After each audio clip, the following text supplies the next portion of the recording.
Buenos días, mi nombre es Andrés Jesús Franco, me curso nueva asignatura Ética, Religión, Educación Educativa, Técnica, Río Villalba. El título que vengo a hablar es sobre pecados personales y sociales. Dios comprometido con su pueblo. Mi opinión sobre Dios comprometido con su pueblo es que es el Padre Celestial. Siempre estuvo comprometido con el progreso espiritual de la humanidad y al registrar la alianza de Dios con los seres humanos y espirituales. Las consecuencias del pecado. Mi opinión sobre las consecuencias del pecado es que el pecado, más que una acción, es la actitud de rebeldía y de preciso de una criatura hacia Dios, su creador. ¿Cuáles son las consecuencias del pecado? Las consecuencias del pecado es que el problema es la actitud, es que es irreal, ya que ni Dios nos dice que algo de esto es pecado, pero los seres humanos, no le hacemos caso y hacemos lo que queremos. Consecuencias del pecado. El pecado trae 4 consecuencias. El primero es el pecado daña nuestra relación con Dios, porque lo primero que produjo el pecado en el hombre fue una separación de Dios por ira y juicio.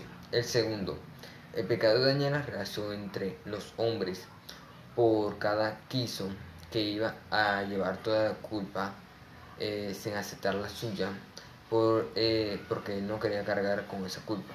El tercero, la creación de Dios, porque el pecado del hombre afectó inmediatamente a la tierra y a la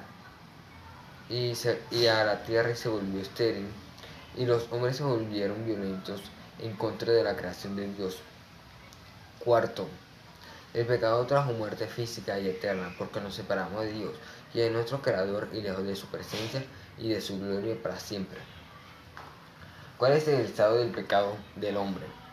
El estado del pecado del hombre es que quedó en un estado de esclavitud, en un estado de muerte espiritual, en un estado de incapacidad de encontrar a Dios, en estado que se conoce como depravación total.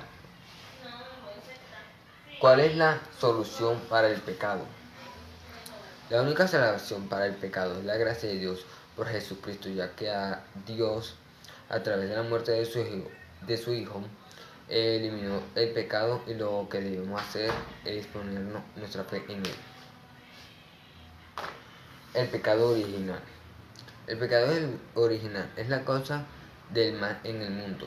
Adán y Eva fueron los incitados por el diablo. Así se formó el pecado original de Adán y Eva, nuestros primeros padres. Nosotros también tenemos ese pecado, ya que se nos transmite de generación en generación.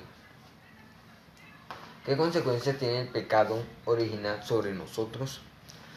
La consecuencia que tiene el pecado original para nosotros son el debilitamiento de la fuerza humana, que ha quedado sometida a la ignorancia, al sufrimiento, a la muerte y a la inclinación del pecado. Clasificación del pecado. El pecado se clasifica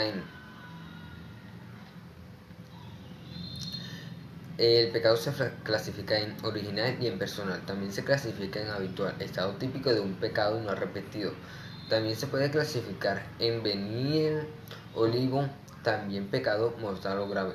También se clasifica en modo, se puede tratar de un pecado de comisión, hacer una positiva contra un precepto negativo. Pecado personal y social. El pecado personal es un acto de libertad en un hombre en particular, y no propiamente de un grado o comunidad. Es al mismo tiempo social. El pecado social, así se considera como social todo pecado cometido contra la justicia en las relaciones entre personas y personas. El perdón del pecado.